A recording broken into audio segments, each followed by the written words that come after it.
Welcome back, friends. As you might be able to tell from behind me, I'm not in the same shop anymore. We had some pretty big life events happen.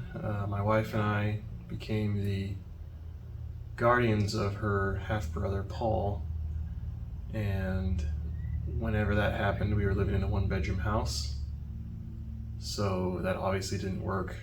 Luckily, we were able to find another property that has a big shop and has a larger house, so we're able to have a bedroom for him. But that obviously made the boat get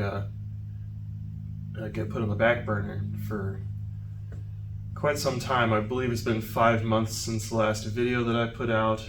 That video footage was actually filmed last August, so that's almost a year old at this point. So I still have some footage from the old shop, but obviously I'm in the new shop now, and there's a little bit of work that I've done that's done now that you haven't seen yet. So there's going to be an odd interconnect where there's some footage from the old shop and then footage from this shop, but at some point, I don't know if it'll be this episode or next episode, at some point it's going to transition over to this shop. I didn't get a whole lot of footage of the move. It was just pretty difficult. I've got a few pictures I can throw up of our trailer when the first day we moved in, but I'm really looking forward to getting back to making videos again. But without further ado, let's get to the episode.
We've just finished filling all the remaining seams on the whole interior, and now sanding them all down to prepare for filleting.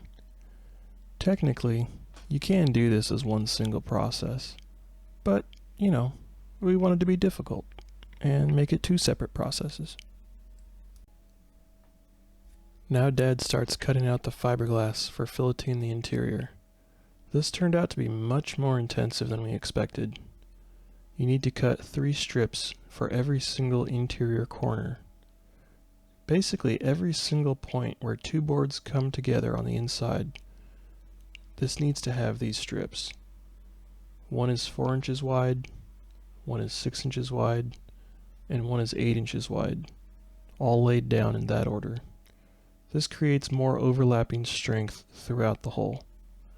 In order to keep everything organized, in preparation for the big epoxy day, put each group in a stack and label with a corresponding number/letter combination that you can write on the boat in pencil where that goes.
At this point, Dad was about to leave, but we just couldn't help ourselves, so we had to cut out the pilot house sides before he left.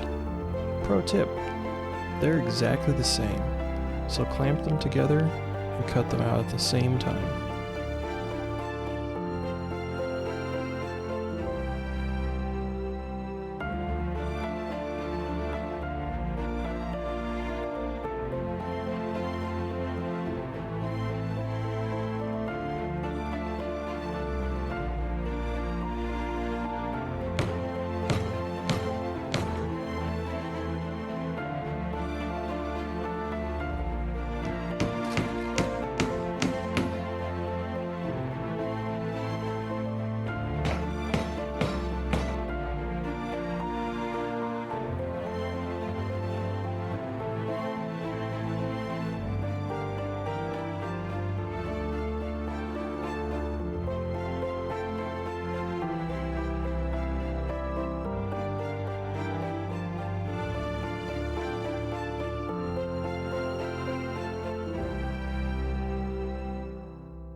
Thanks for watching.